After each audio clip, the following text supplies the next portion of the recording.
All right, so today we're diving deep, really deep, into this wild thing called the AdS₅ correspondence. Definitely deep.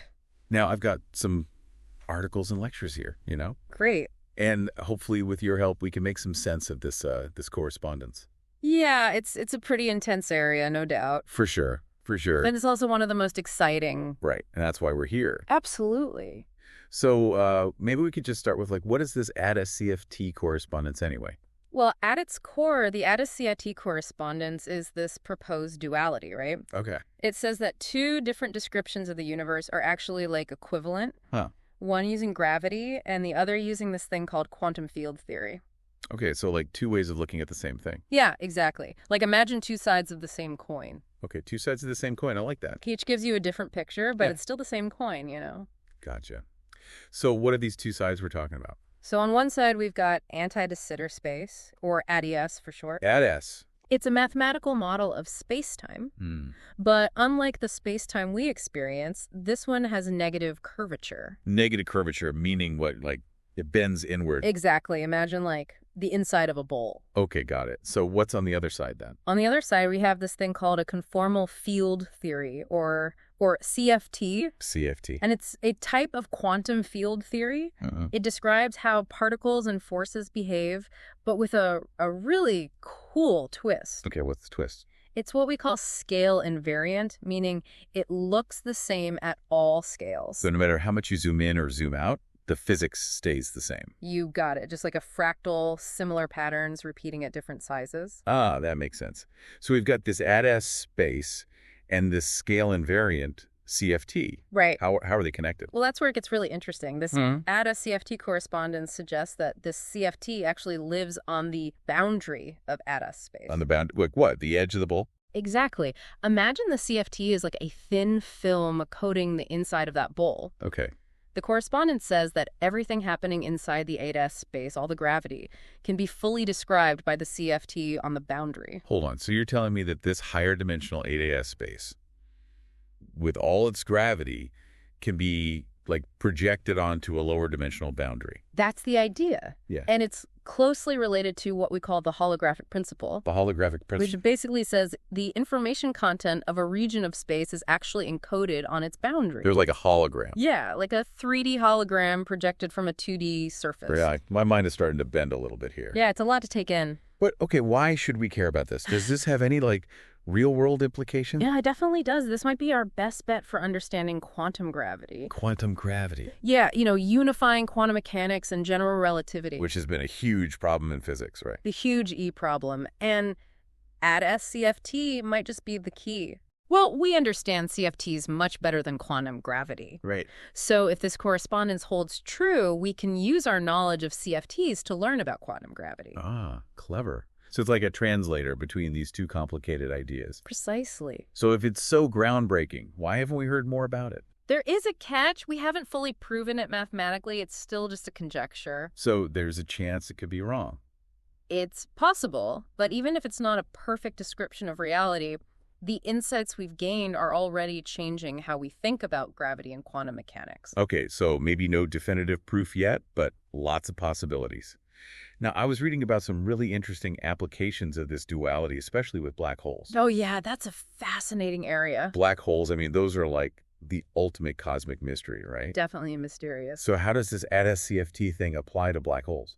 Well, remember how we said everything happening inside AdS space can be described by the CFT on the boundary? Right. That seems to be true even for black holes. Wait, so you're saying these massive, gravitational monsters can be understood through this quantum field theory on a boundary? That's the idea. That's wild. And what about entanglement? How does that fit into all of this? Well, there's a growing body of evidence suggesting that the properties of black holes are deeply connected to the entanglement structure of the CFT. Entanglement, remind me what that is again. It's a quantum phenomenon where two or more particles are linked. Okay. Even when separated by vast distances, their fates are intertwined. So, they're communicating instantly. Not exactly communication, but the correlation is definitely there. Spooky action at a distance. You could say that. And what's even more fascinating is that the more entangled the CFT is, the larger the corresponding black hole in AdS space. Whoa, so the black hole size is connected to how entangled things are on the boundary. That's crazy. It is pretty wild. And this is just one example of how AdS CFT connects different areas of physics. It's like a universal key or something. It might just be... Well, my brain needs a little break to process all of this. I think we should pause here and let all of this sink in for a bit. Okay, so I'm still thinking about those black holes and entanglement. It's a lot to take in, for sure. It really is. But I'm ready for more. All right, you asked for it. There's so much more this duality can do, you know? Yeah, like what? Well, it's been really helpful in studying strongly coupled systems. Strongly coupled systems? Yeah, you remember those? From physics class, maybe? Vaguely. Can you remind me? Sure. So in physics, we often deal with systems where particles interact, right? Mm-hmm. In many cases, those interactions are weak, easy to handle. Okay. But in strongly coupled systems, they're super strong. So our normal math doesn't work so well. Exactly. It gets too complicated, you know? So we hit a wall. How does AdS₅ help with that? Well, remember the correspondence links gravity in AdS space to that quantum field theory on the boundary? Yeah. When the field theory is strongly coupled, the gravity side is often weakly coupled. So it's like flipping the problem over, looking at it from a different angle. Yeah, kinda. We use the simpler gravity side to understand the messy field theory side. That's pretty slick. Any examples of where this has been useful? Absolutely. Physicists have used it to study quark-gluon plasma. Quark-gluon plasma, isn't that super hot stuff from the early universe? You got it. It's like the primordial soup of the universe. Wow. And that's a strongly coupled system. Oh yeah, super strongly coupled. So using AdS₅, we can simulate the early universe. That's incredible. It is, and the cool thing is, the predictions from AdS₅ have been confirmed by experiments. Wow, so this isn't just theory. It's making real, testable predictions. Exactly. That's amazing. Are there any other examples? Tons. Beyond particle physics, AdS₅ is also being used in condensed matter physics. Condensed matter. Yeah, the study of materials. Oh, right. It's helping us understand things like superconductivity and superfluidity. So this duality is like a master key, unlocking all these different areas of physics. It really is. Okay, but if it's so powerful, why haven't we proven it yet? Yeah, that's the big question. Still a conjecture, huh? Right, and one of the main challenges is that it's formulated in this very specific setting, anti-de Sitter space. Right, the bowl-shaped universe. Yeah, but our universe isn't like that at all. Yeah, it's expanding, not curved inward like AdS. Exactly.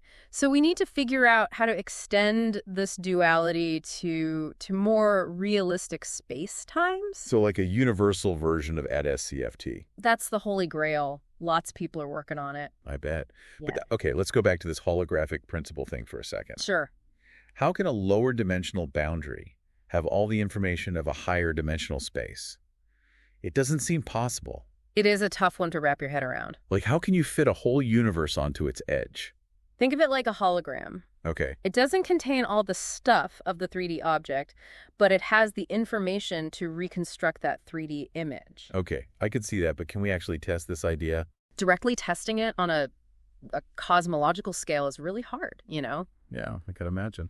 But there are some ideas for testing holographic ideas in the lab. In the lab, how? One really cool idea is using cold atoms. Cold atoms, what do those have to do with holography? Well, these cold atom systems, they can be controlled really precisely, and their behavior can actually show some signs of holography, like entanglement patterns that look like space-time. Whoa, so it's like creating a mini holographic universe right here on Earth. Exactly. Of course, it's much simpler than the real universe, but it's a start. Yeah, pretty cool start. Yeah. I think I need another break to process all this. Yeah, let's pause here and let it all sink in. Okay, so, wow, we've covered a lot of ground on this deep dive. Yeah, okay. And I'm still grappling with this idea that gravity could, emerge from entanglement. It's a real head trip for sure, but it's not just gravity that AdS₅ changes how we think about, Oh, what else? Space and time, man. Space and time, what do you mean? Well, we think of space and time as like fundamental, right? The very fabric of everything. Right. But AdS₅ and this holographic principle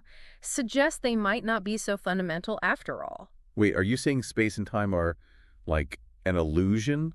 In a way, yeah. They might be emergent phenomena arising from the entanglement of those quantum fields on the boundary. Okay, so is space like a hologram then. Kind of, but not a hologram like we usually picture it, with the 3D image and all. Right. The idea is that the information about everything in a region of space, it's all encoded on the boundary.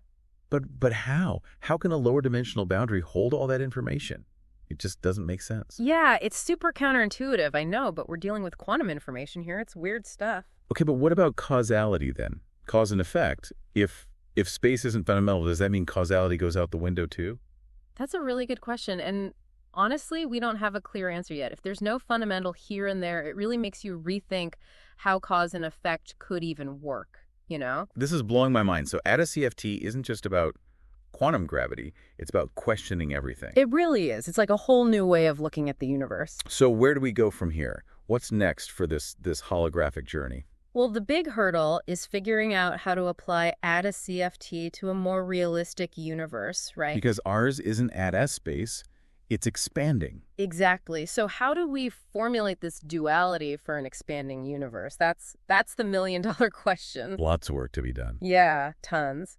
But what about experimental tests? Can we, prove this holographic idea? Yeah, is that even possible? Well, testing it on a huge cosmological scale is a long way off, I think. Right. But remember those cold atom experiments? Right, the tabletop universe? Yeah, those could actually give us some clues, some evidence to support this whole holographic picture. So we could see a little piece of this holographic universe right here in the lab.